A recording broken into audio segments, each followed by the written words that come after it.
Okay. Good morning, everyone, and thank you all for being here today. I'm Shahad Matar. I'm the spokesperson for the UAE mission to the UN. Today, we are joined by Ambassador Lana Naseba and our two deputy permanent representatives, Ambassador Mohammed Bouchab and Amira Al-Hfaiti. We are conducting today's press conference entirely in English for the benefit of the wider audience, and we will start with opening remarks for this month's program of work, and then open the floor for questions. We will first take questions from those who are physically in the room, and then move on to those who are joining us virtually. And then we will come back to the room for any follow-up questions. We will now start with Ambassador Lana. You have the floor. Thank you. I think you need to turn your, Thank you, Shahad. I hope if any of you do not know our mission spokesperson, Shahad, you now do, because she's the person you have to bug and chase for all comments on and off the record. And thank you all for joining us today. I know it's been a very quiet week for all of you, so you were looking for something to put on your calendar. As the UAE assumes the presidency of the Security Council for the month of March, we're really humbled by the responsibility of this role. We take over from the Russian presidency, who presided over the council for the month of February, and I think we can all say that they conducted themselves professionally and with full respect to the rules of procedure of the Security Council, and the UAE will very much follow in that vein. Just to give you an overview of what we have done on our first day, we began our presidency earlier today with the adoption of the program of work by the council members. And before I address that program of work, I would like to also touch on the obvious, which I know is going to be a subject that many of you will ask me about. We are obviously assuming the presidency at a time of immense global turbulence, and there are a number of crises, both on the Council agenda, but also currently in Europe. And we anticipate additional requests for meetings, not currently on this program of work. And of course, as President, we will do our best to facilitate those meetings. Again, this is a place where diplomacy and dialogue needs to happen, and we have left room in the program of work for those meetings to take place if requested by council members. With regards to that topic of Ukraine, and speaking in my national capacity, I would like to address it at the outset again of the conference, because I know it's top of mind for many of you. The UAE, as you'll have seen in our explanation of votes in the Security Council, has called for a cessation of hostilities, for de-escalation, dialogue, and for diplomacy and negotiation. Earlier today, we also announced $5 million US dollars as a donation to the humanitarian flash appeal to benefit all the civilians impacted by this conflict. And we're encouraged by and support reports that talks are underway between the parties, and we will continue ourselves to remain in touch with the parties and to encourage a diplomatic off-ramp to this crisis. Speaking as president of the council, we will manage the program of work with the flexibility that I mentioned and that the current moment also demands, while addressing other ongoing crises and situations around the world, as well as the program of work of the council. So to give you a little bit of a sense of the program of work for the council, I know many of you will have already seen it, because journalists always seem to get documents before council members in New York. That's a testament to your excellent journalistic skills. But we plan to hold 3 signature events that correlate with our council priorities and that we campaigned on. The first is on women, peace and security and the partnerships that need to happen in that domain. The second is on climate security. And the third is on the cooperation between the UN Security Council and the League of Arab States. So on the first signature event, our presidency will reflect the UAE's commitment to making the women, peace and security agenda a top priority. And the UAE, alongside Albania, Brazil and Norway, has signed a statement of shared commitments, a statement of intent, if you like, to advance the implementation of the WPS agenda, including women's full, equal and meaningful participation in all council meetings, and the inclusion of gender perspectives in council meetings and products. So building on this shared commitment, we'll convene a high-level open debate that will be chaired by our Minister Miriam Al-Muhairi, our Minister of Climate Change and Environment, on 8th of March to coincide with International Women's Day. So we hope that we will have your interest in that event. The focus of this, and in order not to repeat ground that has already been covered both in the Security Council but in the relevant discussions, the focus will be on the importance of women's economic inclusion and public-private partnerships for the prevention of conflict and for post-conflict recovery. And so we look forward to hearing from the confirmed briefers, UN Women Executive Director Sima Bahous, and also IMF Managing Director Kristalina Georgieva, in what we are going to attempt to make sure is a results-driven briefing focusing on concrete actions to be taken by all stakeholders. And they'll also be joined by a civil society briefer whose name we cannot disclose in advance as part of our commitment to the security and safety of civil society briefers. Second, climate change remains one of our most pressing global challenges. The Secretary General said this himself after the latest IPCC report, which described the report as an atlas of human suffering and a damning indictment of failed climate leadership. And I think that's the Secretary General being as strong as he has about any other issue and really bringing it to the forefront of our attention. The UAE itself has been at the forefront in my national capacity here of tackling this challenge, including regarding its links to peace and security. And so, of course, although this has been sometimes a contentious issue in the climate discussions in the Council, we intend to keep it trickling over in Council debate because we think it's too important to ignore. And as the UAE, we're looking forward to hosting COP28 in 2023, which we'll strive to make as inclusive and action-oriented as possible. And we think there's a real opportunity, despite the failure to adopt the resolution last December, we think there's a real opportunity for the Security Council to make tangible progress in so many contexts where we acknowledge this climate security nexus. But it does require some hard work. It does require some bridge building. And here I'd like to acknowledge the UK's successful hosting of COP26. And of course, we hope for a very successful COP27 under Egypt's able leadership. So to that end, the UAE is organizing an area formula meeting on 9th of March. That will be chaired by Dr. Sultan Al Jaber, the UAE's special envoy for climate change and Minister of Industry and Advanced Technology. And the meeting will explore how to support climate finance efforts to build and sustain peace and conflict, crisis and post-conflict situations, as well as outline potential next steps in coordination between both climate and security actors over the next 12 months. And we'll be providing a summary of the key recommendations that emerge from this meeting and circulating it as a UN document. I would also like to note that this meeting, with the full approval of all Council members, will be webcast and therefore reach a wider audience, and I think that's a positive step. And lastly, the UAE will host a briefing on 23rd of March to discuss how the United Nations and the League of Arab States can advance regional stability through this enhanced coordination and cooperation on the many challenges facing the Arab region. And of course, as we hear here often in the debates, regional and sub-regional organizations do play a critical role in the maintenance of international peace and security. That meeting will be chaired by His Excellency Khalifa Al-Shaheen, our Minister of State of the Foreign Ministry, who is responsible for the Arab file portfolio and also the OIC, and it will feature the participation of UN Secretary General Antonio Guterres, as well as the League of Arab States Secretary General Ahmed Abul Ghait, and a youth representative also will be invited to speak on behalf of the 60% of our region that is under the age of 30. So bringing the youth voice to the Council is very much part of our commitment as the United Arab Emirates. And in addition to these signature events, the Security Council will meet on the ongoing situations in Libya, Somalia, Yemen, Syria, and Afghanistan. We will hold a briefing with the chairperson in office of the OSCE, briefings on Sudan, so UNITAMS, the Democratic Republic of Congo, MONUSCO, and a meeting on Resolution 2334 concerning Israeli settlements. We'll also have scheduled adoptions on Sudan, DPRK, UNAMA in Afghanistan, AMISOM in Somalia, the Somalia Piracy Resolution, and UNMISS in South Sudan. So a light agenda for March. The UAE is committed to making information on the Council's work very visible and accessible to all of you.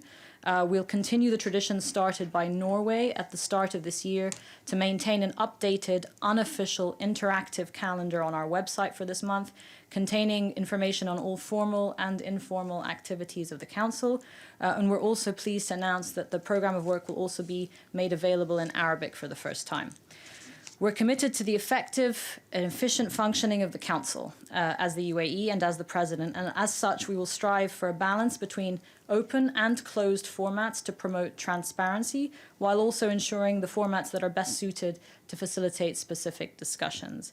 And of course, we're very committed to sharing information with the press, and during our presidency we look forward to interacting with as many of you as would like, as much as possible, through our spokesperson, through myself, my two deputies, Mohammed Abu Shahab, Ambassador Mohammed Abu Shahab and Amir Al-Hafaiti, and through our media team. So please feel free to reach out at all times, and we will do our best to supply you with the information that you need. And we're very grateful for the job that you do both here in New York but also around the world, providing all of us with information as events happen on the ground. So thank you. And with that, I'll take your questions. Thank you. Thank you, Ambassador. Continuing with the UN's tradition, we'd of course like to start with the President of ANCA. Valeria, you have the floor. Thank you so much, and thank you, Ambassador on behalf of ANCA, for this press conference. Valeria Robeco from ANSA Newswire. My question is on Ukraine.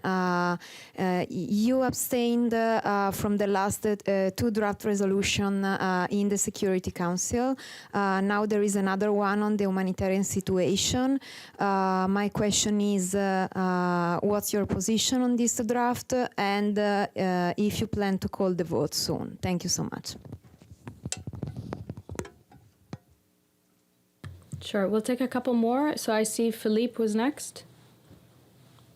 Noted. Thank you very much, Philippe Rater, Agence France Presse. Yeah, je suis là. Hello. My question also is on the resolution from France. Do you expect a vote today? Because France wanted to have a vote today. Do you think it's still possible, or it will be tomorrow? If you can tell us also if you are going to abstain also at the GA tomorrow morning at 10. Thank you very much.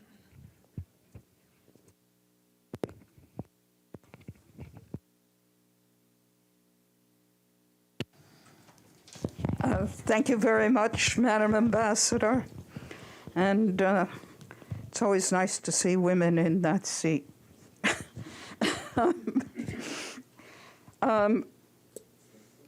Question on outcomes. For your 3 signature meetings, are you expecting to produce either a presidential statement, resolution, and also, could you please comment on the announcement today of a new transitional government in Libya, which was confirmed by Libyan lawmakers headed by Prime Minister-designate Bashagha, which does set up the prospect of 2 rival administrations and a return to possible conflict. Thank you. Thank you. I think I'll take that number and then come back to everybody else. So first of all, on Ukraine, I think the UAE position, as expressed in our explanation of votes on both occasions, is very reflective of our foreign policy. And that position is to call for de-escalation, call for dialogue, call for diplomacy to be at the forefront of both the Security Council but also the international community's efforts in this crisis. So I think that we need to keep channels open. I think we need to urge, as I said in our explanation of vote, for a cessation of hostilities. I think we need to ensure unhindered humanitarian access for humanitarian actors, and also that everyone is allowed safe passage who wants to leave Ukraine. So those have been our priorities. Today at the UN Humanitarian Flash Appeal Fund for Ukraine, we announced a donation of $5 million for those in need in Ukraine, and we will continue to monitor the situation as the UAE, and that's the question that was posed to me, was in my capacity as the UAE, just to be clear. But as President of the Council, of course, we expect that this issue will remain on the Council's agenda in an ad hoc way, that meetings will be called.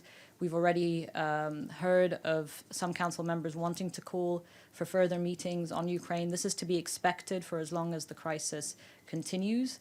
And as president, we will follow strictly the rules of procedure and the guiding practice of the council. So you will see us follow the rule book in terms of presiding over those meetings. In terms of the votes happening in the coming days, you mentioned the humanitarian draft text on humanitarian resolution in the Security Council. I think that from what I've understood, they may want more time for consultation at the moment. So from what I've understood, experts will be meeting on that text and will be discussing it. And all countries and the Council who are interested in the humanitarian situation in Ukraine are, of course, engaging on that text. But of course, any initiative by France is very welcome in order to alleviate any civilian suffering on the ground, and is something that I think the Council will look at in due course.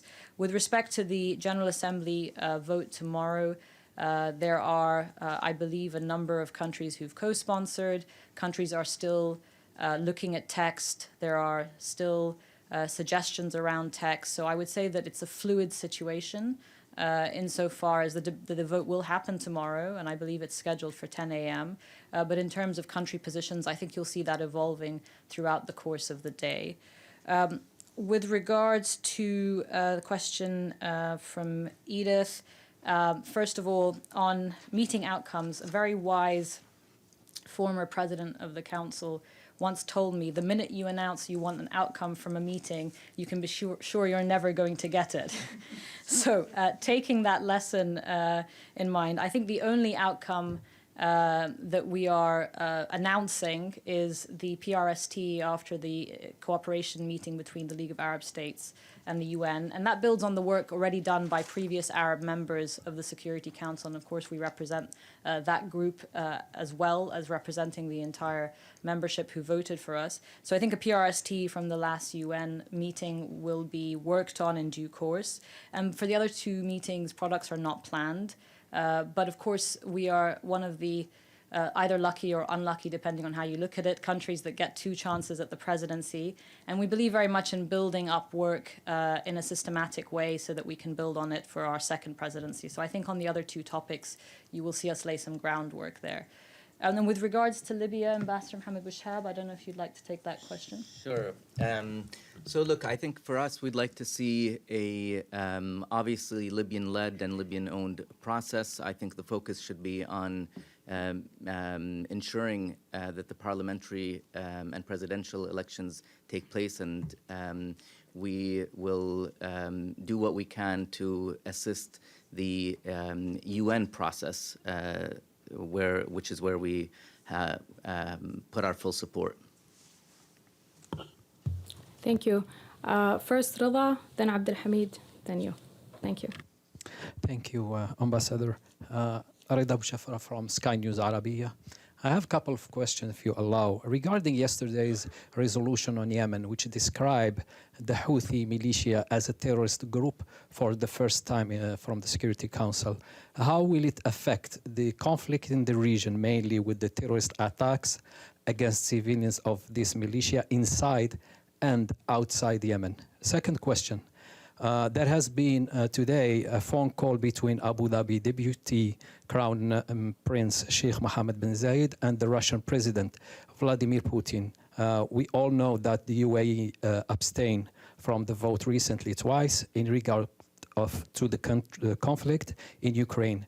Will there be any mediation between Russia and Ukraine from UAE? And last question on Syria. It's not a secret that Turkey is occupying large territories in northern Syria. They raise their flags. They use the Turkish currency there, and there is a Turkish military presence in these occupied territories in Syria. My question, why the international community is not condemning the Turkish occupation in Syria and northern Iraq, because it is the same thing in northern Iraq, same way they are doing with Russian operation in Ukraine? Thank you. Go ahead. Thank you very much. Congratulations, Ambassador Nseba. We are proud of you, and we're happy to see qualified Arab women in this position. My name is Abdul Hamid Sayam from the Arabic daily Al-Quds Al-Arabi, that is based in London. And my question to you in your capacity as the representative of UAE.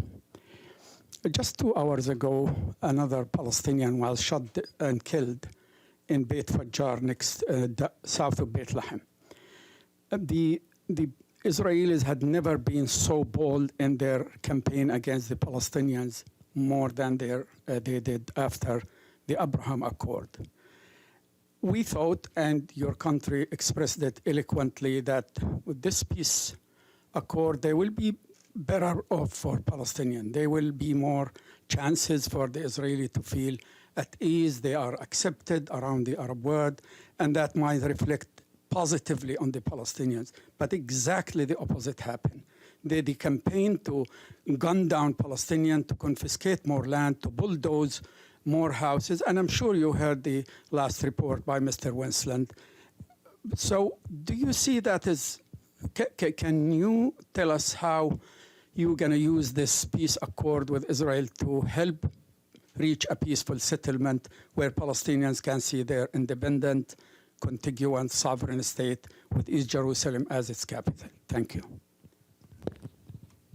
So, Ambassador, just one more from him, and then we'll turn Thank to you. you. It's Bennett Schwinghammer, the German press agency, DPA.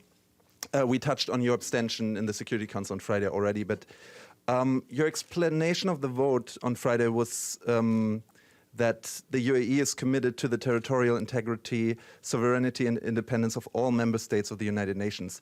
Ukraine is a member state, so why did you abstain? Okay, I'll start with the questions in the order they came. The first was on Yemen.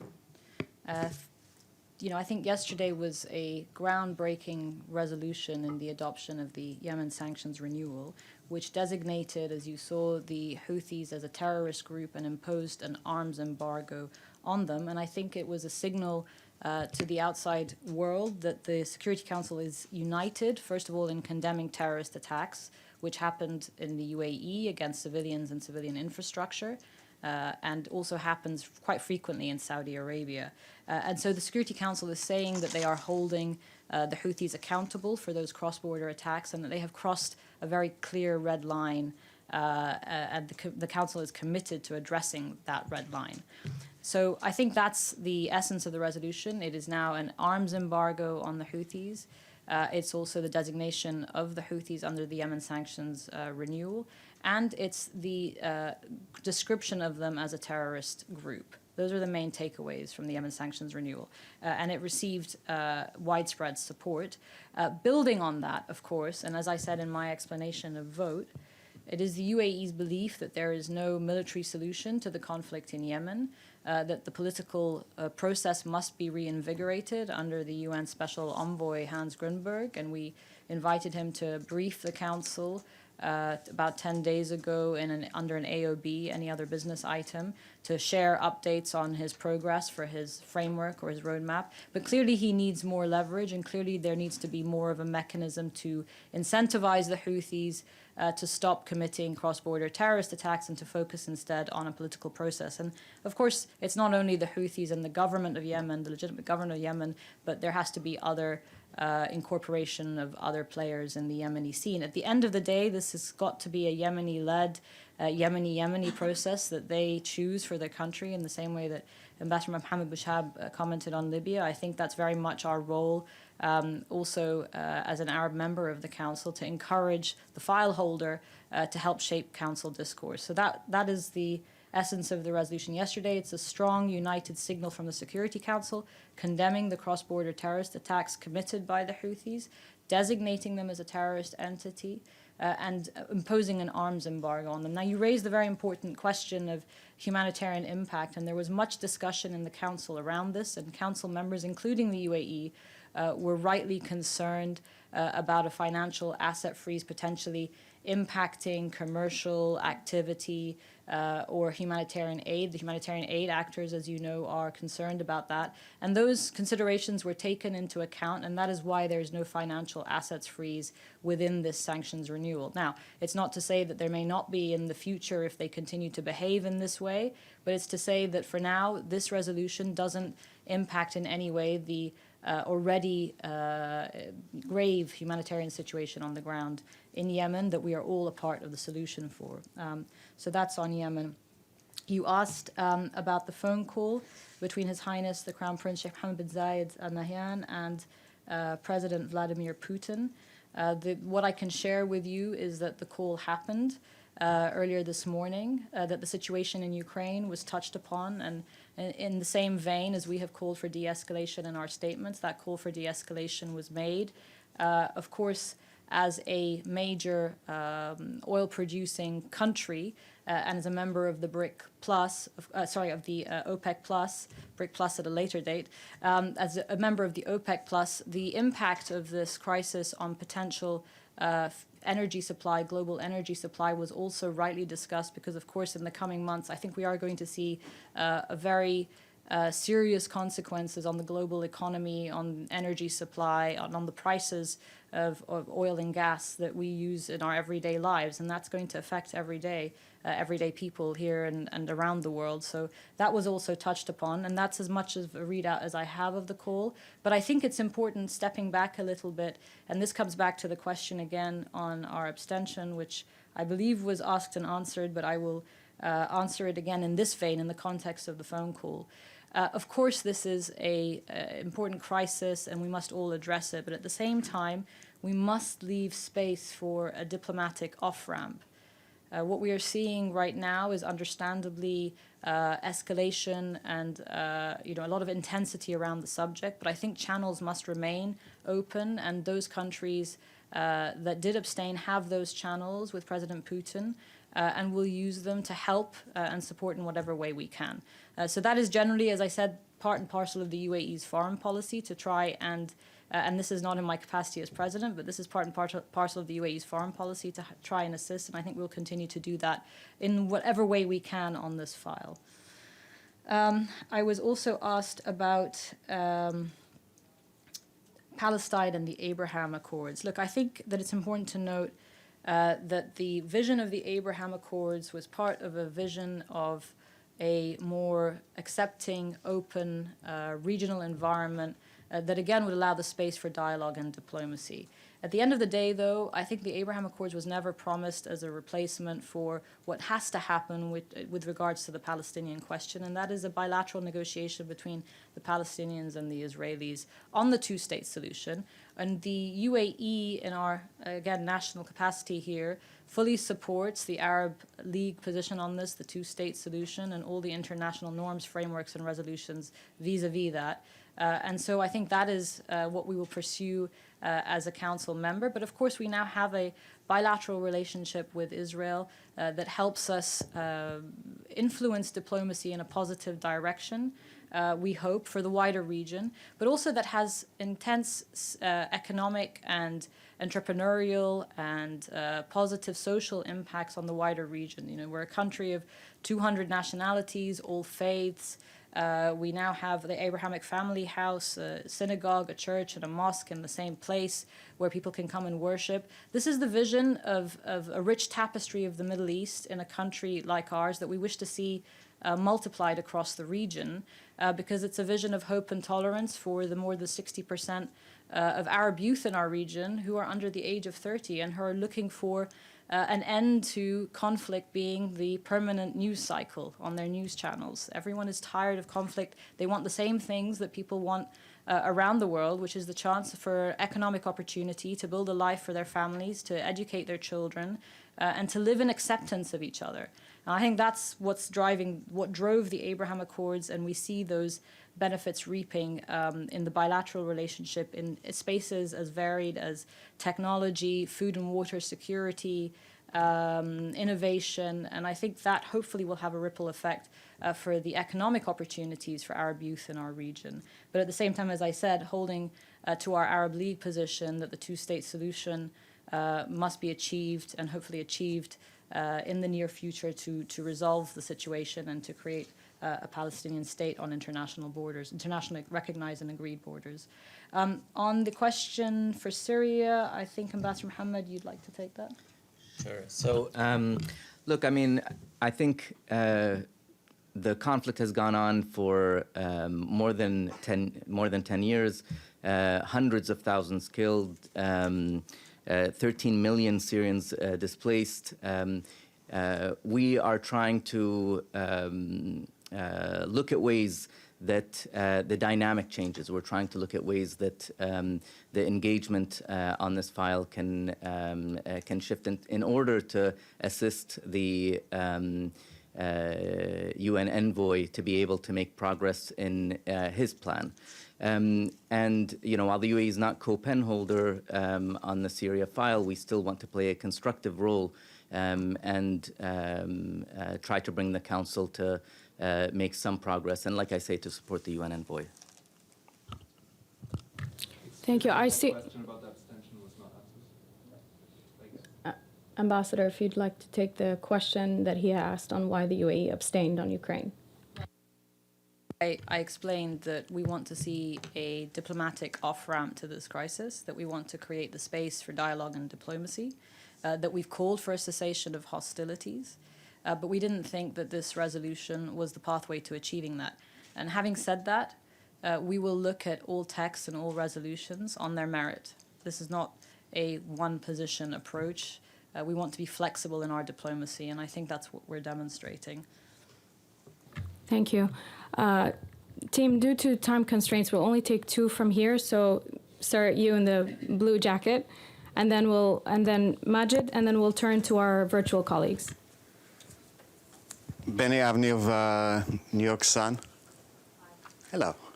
So, according to reports from Vienna, they are very close to concluding the Iran nuclear deal, or renewal of the Iran nuclear deal. So, two questions, since it might fall during your presidency, do you think there needs to be another Security Council resolution on it? And secondly, can you tell us a little bit more about what the UAE approach to the renewal of the deal? Majid? Yes. Thank you so much. Thank you, Ambassador. I have two questions. The first one is a follow-up to my colleague's question regarding Turkey's military activities in northern Iraq and also in Syria. Iraqi government multiple times complained about this formally to Security Council and to UN secretariats, and also the Syrian government. Do you support any action at the council level or any other way to, in order to support Iraq's protests in terms of Turkey's bombardment and military activities that still continues? Even yesterday there was shelling. And my second question is about. Yeah. Yes, please. Thank you. Thank you, Majid. So I also saw Evelyn. Evelyn? Thank you very much.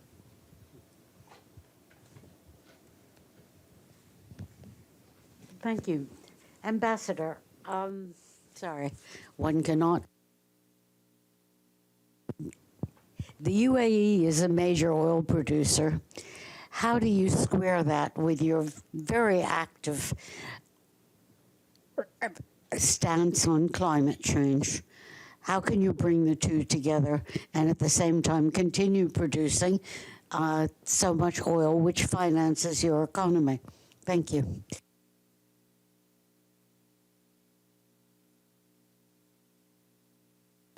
So I think the first question was around the JCPOA, and the answer in terms of whether there needs to be council action is not clear from those primarily concerned with the JCPOA themselves. So we are in discussions. I think someone's phone is ringing. So we're in discussions with those primary file holders. And of course, if it needs to come back to the Security Council, we will be ready under our presidency to address what is needed as president of the Council. And I think the other question was, did I answer the question sufficiently? No, I also asked the UAE position on the return to Thank you. So in my capacity as the UAE now, we don't have a position on round 2 of the JCPOA or JCPOA plus. The first JCPOA, we were also not involved with in it as a party to the negotiations or asked for a view. It's the same process this time around. I think what we've expressed both privately and publicly is that the JCPOA, and this is well understood by all the parties, the JCPOA addresses one part of Iran's presence in the region, but it doesn't address the other parts of Iran's presence in the region that we think are necessary for a stable and secure regional environment. And our foreign policy is very much predicated on that stable and secure regional environment, on de-escalation and on reaching out. And those, as you know, are around the ballistic missiles acquisition and then the use of those missiles by proxy groups around the region. And of course, that has to be addressed as well as part of a confidence building measures approach in the region once and if the JCPOA plus is concluded. So we have no view of the JCPOA. We will be informed when the final agreement is reached or not reached. But I think what is clear is that it will not address a very turbulent regional security environment and a very stressed regional security architecture. And as a UAE is the model of economic openness and all nationalities living safely in the country, and that's part of the reason why we condemned the Houthi attacks on the UAE so roundly. It's because people insist quite rightly on living in safe and secure countries.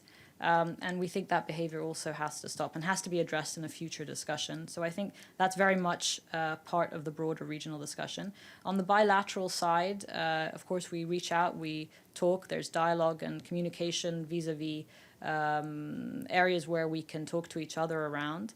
But we want Iran, like we want all countries in the region, to aspire in the same way that we do to a safe and stable and peaceful regional security environment. And we hope that is the path that Iran, as well as other countries in the region, take.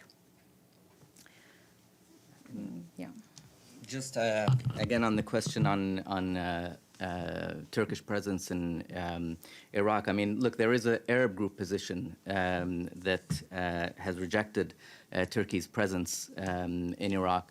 But when it comes to the Security Council, there's, as you know, for action to be taken, there's a certain structure in the Security Council, and you have to get a certain number of countries on board for that action. So we will certainly work to assist Iraq, but within the possible, within the structure of the UN Security Council.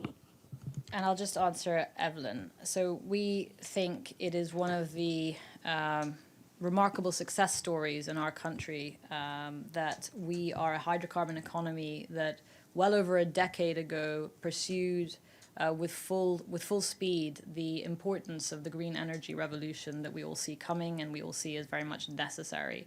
So we think that's actually one of the strengths of the proposition that we put forward, that as a hydrocarbon economy, we host the International Renewable Energy Agency in Abu Dhabi, an intergovernmental agency with near universal membership, where we look at these issues daily and regularly, but also that we very much in our energy portfolio pursue clean energy and green energy with the same commitment and using the investment from hydrocarbons to pursue that technology and be a leader in that space. So we are hosting COP28.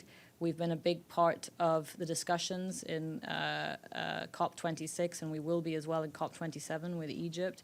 We're very committed to this. We think it's an existential crisis for humanity. And the UAE is both a South country, but also as a hydrocarbon economy, but also as a country that feels very passionate about climate and clean energy. We think we can play our part, and we will play our part. So we don't see that as a contradiction. We see that as an area of strength. Thank you, Ambassador. I'm sorry, we don't have any questions from our virtual colleagues, so I will take one more question. Talal. Thank you, thank you, Shahad, and thank you, Ambassador. Just two clarification points with regard to the Houthis. Are they going to be referred to as the Houthi terrorist groups in future United Nations Security Council resolutions? And the second point, which I'm not really clear about, the arms embargo. Wasn't there an arms embargo on Yemen before, and the Houthis get their weapons smuggled from a certain country? What difference does it make to have another arms embargo? Thank you. Ambassador, that's all the time you have, unfortunately. You, okay, Ibtisam, and then the lady in the red. Thank you, Shahid, and thank you, Ambassador Mabruk, for your presidency. I have a follow-up on the Yemen issue. You talked about the fact that the Houthi attacks against your country and against Saudi Arabia should be addressed, and that's rightly so. But some would say also that your country is part of the coalition and carried attacks out that were responsible for killing civilians, and there was no apology, and you believe that such things should be also discussed in the Security Council. And on Yemen too, and Sorry, on the just one question, because it's just on the Yemen humanitarian issue, because the humanitarian situation is so dire there, and your country did cut. I mean, you were paying in the past years a lot of money to the humanitarian fund, to the UN, but you did cut these payments in the last few years. And some would say that maybe this is coming as a tool for the fact, or punishment for the fact that many people who get these assistance live in healthy areas. So your comment on that. Thank you so much.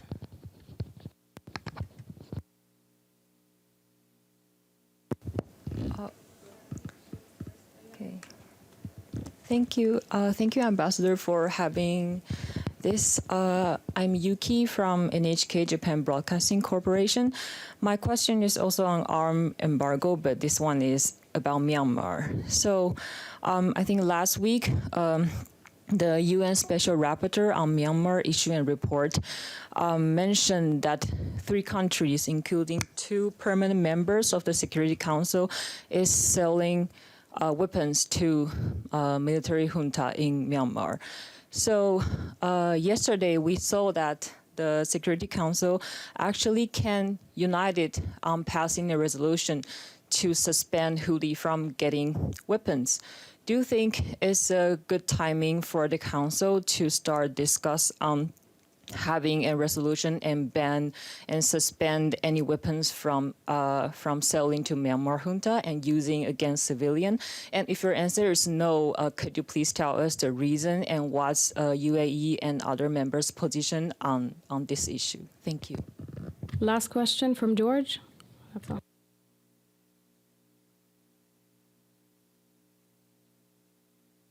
Far afield as Georgia in Kazakhstan. I have one very small procedural question, which is, you mentioned, Madam President, that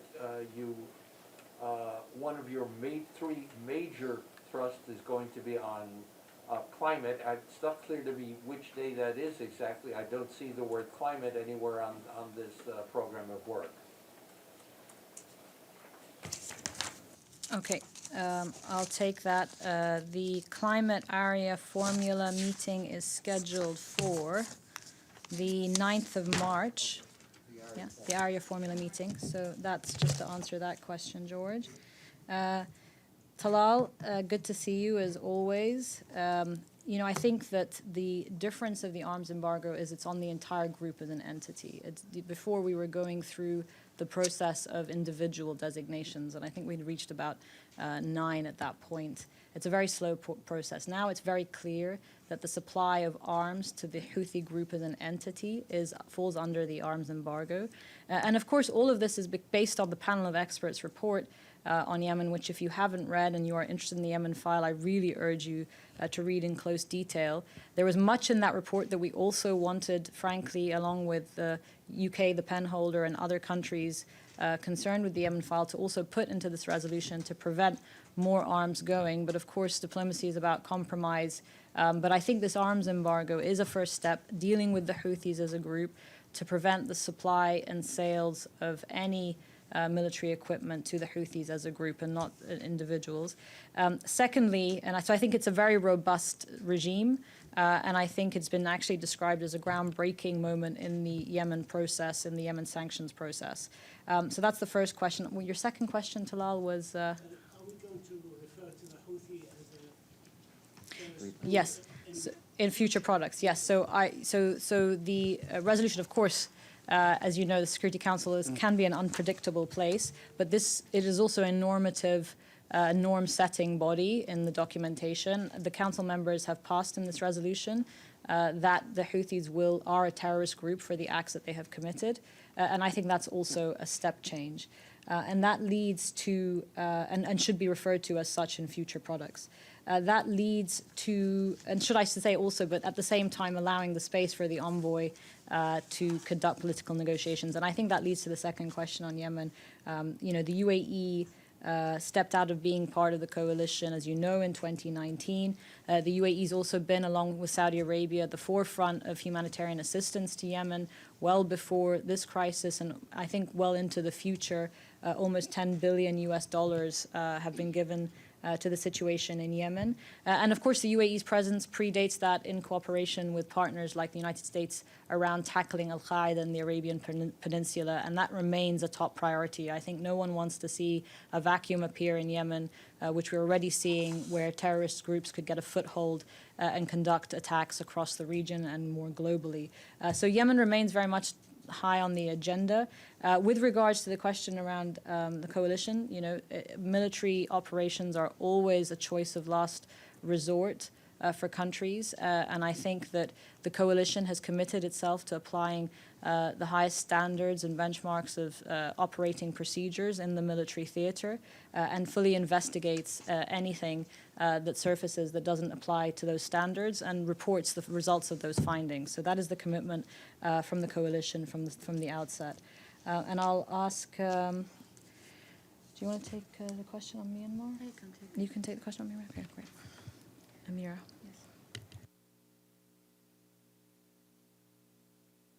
First, good afternoon. We are pleased to have to be with you today. If you can't hear me, I can't take my mask off. Sorry. Okay, so the Council is clearly concerned about the situation in Myanmar, and as you know that for any action needed from the Security Council, it needs to be discussed and agreed upon.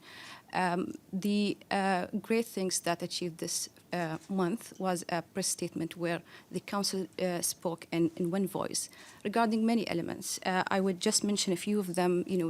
All of them are actually in agreement when it comes to the dire humanitarian situation, the need to put an end to the violence, and of course how important it is to de-escalate and come to bring back the dialogue. Everyone, I would say, Council members, very highly supportive of the ASEAN, and we want to give also space for that efforts to bear fruit. When it comes to also the Rohingya, which is a very important issue for us as well, that we will continue to advocate for, not just as a Council member, but also as a UAE and also through the OIC. These are the important elements that the Council really were able to speak in one voice, but any other actions, of course, will need to be discussed and agreed upon, and there are always room for improvement. Thank you. Thank you, Ambassador, and thank you all for joining us here today. I just wanted to say that this isn't the last time that we will have an interaction, and please do get in contact throughout the month, and we will definitely share updates throughout. Thank you so much. I think there's some online. Oh, we'll stay with the online, because we feel bad that you're logged in. But if you, I wanted to ask a question as well, if you don't mind. Can we take two more questions? One online, and of course one from you, please. Okay, for one question from those online, I see the mission Iftikhar. spokesperson is about to officially shoot the three of us. I Go think. ahead. Hello, this is Iftikhar Ali from Associated Press of Pakistan. Ambassador, do you support Secretary General's call for the release of full frozen funds of Afghanistan Do you support that in your capacity as UAE ambassador?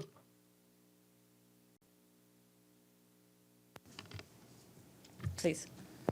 Thank you, Ambassador, and congratulations. My question is about the French-Mexican draft resolution on the humanitarian situation in Ukraine. Have you received the text? Are you, in principle, supportive for such a resolution? Thank you.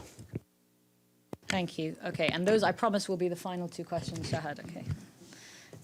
No, for the question on Afghanistan, so of course a big part of the program of work this month will be the renewal of the UNAMA mandate. And so Norway just distributed their zero draft for that yesterday.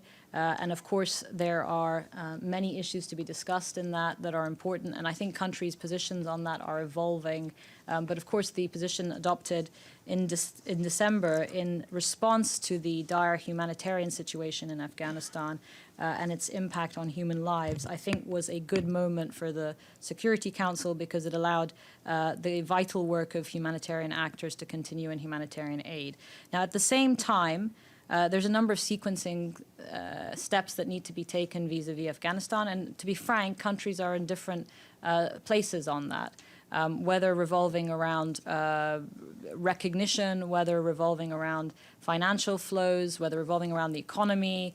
And of course, for our country, and I'm speaking now in our national capacity, for us, the primacy of protecting the hard-gained rights for women and girls in Afghanistan remains a fundamental priority, and it's something that we always raise in our council discussions, but also with the special envoy there, Deborah Lyons. So it's a complex situation, and there is no one single answer, but we, of course, have to make sure that the de facto control and authorities also respect the rights of women and girls in terms of education.